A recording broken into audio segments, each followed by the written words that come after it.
À quoi sert une gestoria? Est-ce vraiment indispensable? Bonjour et bienvenue dans cette nouvelle vidéo dédiée à l'expatriation en Andorre. Aujourd'hui, je vais aborder un sujet que je n'ai pas encore vu sur YouTube, mais aussi sur internet en général, et c'est à propos des gestoria en Andorre. Qu'est-ce qu'une gestoria? Quels sont ses rôles? Est-ce vraiment important de faire appel à ce type de cabinet d'accompagnement à l'expatriation, ou est-ce qu'on peut faire les démarches soi-même? Je réponds à toutes vos questions dans une nouvelle vidéo. Qu'est-ce qu'une gestoria? Une gestoria, c'est très typique de l'Andorre et plus particulièrement de l'Espagne. Avant d'arriver ici, je ne connaissais pas ce terme qui désigne en fait un cabinet d'accompagnement à l'expatriation. En clair, une gestoria, c'est une société qui vous assiste dans vos démarches administratives pour devenir résident en Andorre, créer votre entreprise, etc., etc. Comme je vous l'expliquais dans ma vidéo sortie il y a quelques semaines, que vous retrouverez dans le petit et dans la barre d'infos, il y a quelques semaines, j'ai sorti une vidéo sur les langues parlées en Andorre. Donc la langue officielle en principauté, c'est le catalan, ce qui veut dire que toutes les démarches se font dans cette langue. Donc pour simplifier la chose, la gestoria, c'est un cabinet de gestion administrative qui s'occupe de toutes les démarches dans le pays. La gestoria va vous expliquer les procédures, les types de résidences, et elle travaille avec un ensemble d'experts pour mener à bien les projets de ses clients. C'est un peu le seul point de repère et de confiance dans son futur pays, et c'est un allié de taille dans vos démarches qui permettent de gagner du temps et d'éviter à la fois des problèmes et des allers-retours en principauté pour faire ces démarches soi-même. Mais vous allez voir dans la suite de la vidéo que ça ne s'arrête pas du tout à cette partie administrative.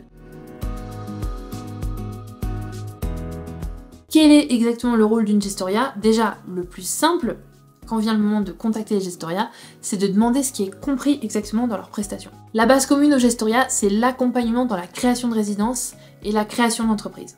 C'est-à-dire qu'elles vont vous aider à trouver le type de résidence qui convient le mieux, puis monter le dossier de résidence et le présenter au gouvernement. Ce que je trouve très pratique, c'est que la gestoria devient votre passe-partout puisqu'elle a les contacts et le réseau de professionnels dédiés à ces démarches. Si vous avez besoin d'un notaire, d'un avocat, d'un comptable, d'un fiscaliste, c'est parfois pas des profils qu'ils ont en interne, mais ils vous trouveront tout ce dont vous aurez besoin sur ces points-là.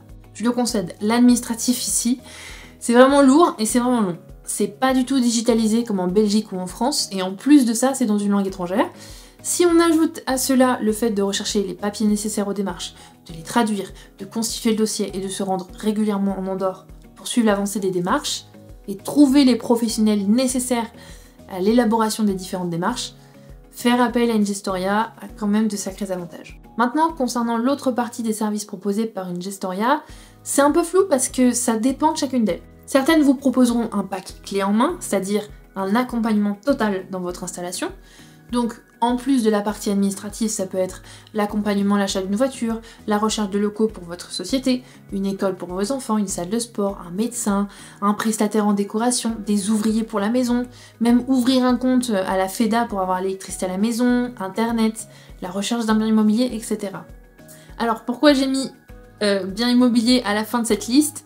Tout simplement parce que si vous cherchez à vous expatrier ici, vous verrez qu'en ce moment, trouver un bien immobilier en Andorre s'avère plus complexe que d'habitude. Le peu de biens disponibles sur le marché à la location partent très vite et il faut bien souvent être sur place et montrer des garanties pour espérer décrocher un bien.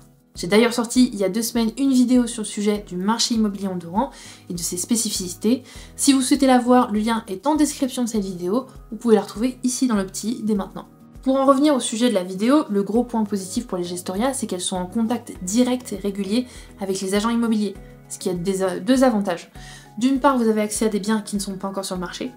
D'autre part, votre gestoria fait un peu office de garant de votre intégrité auprès de l'agence et du propriétaire. Donc si vous n'avez pas encore la carte de résident, ce qui est logique parce que vous devez avoir une adresse en Andorre avant d'obtenir la résidence, ni un compte bancaire en Andorre, ça peut pas être trop rassurant pour les propriétaires. Alors qu'en passant via une gestoria, il y a tout de suite un degré de confiance différent. Souvent, si vous ne savez pas vous déplacer pour visiter le bien, la gestoria peut le faire pour vous en vous faisant une visite en direct, en visio, et poser toutes vos questions à l'agent. C'est très pratique d'ailleurs si ceux-ci ne parlent pas français, d'avoir un traducteur catalan. Aussi, quand on parle de démarche d'expatriation, il y a aussi toute la partie quitter le pays actuel, préparer un déménagement.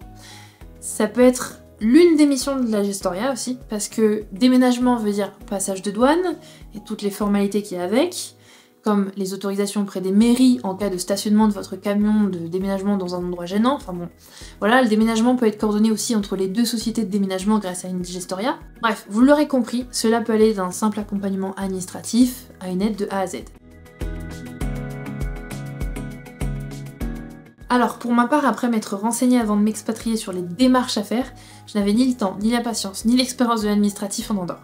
Donc j'ai fait appel, il y a de cela quelques années, à une gestoria en Andorre qui m'a aidé à m'installer ici. Pour ma part, ça m'a non seulement permis de gagner du temps, mais aussi de l'argent, parce que certes, ça a un coût, mais qui si on relativise, parce que si je m'étais trompée dans mes démarches, etc., couplé au temps passé, je suis quand même nettement gagnante sur ce point. Bien sûr, on peut décider de faire ces démarches d'installation soi-même, et c'est pas forcément synonyme d'échec, hein, mais il faut savoir que ça prend du temps et que ça vous coûtera plusieurs allers-retours en principauté. Et mon conseil phare, ce serait déjà de parler espagnol avant de vous lancer dans des démarches auprès des administrations du pays sans gestoria.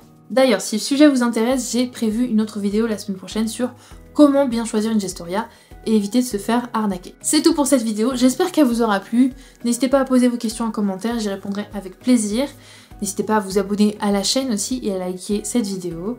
On se donne rendez-vous mercredi prochain pour une nouvelle vidéo.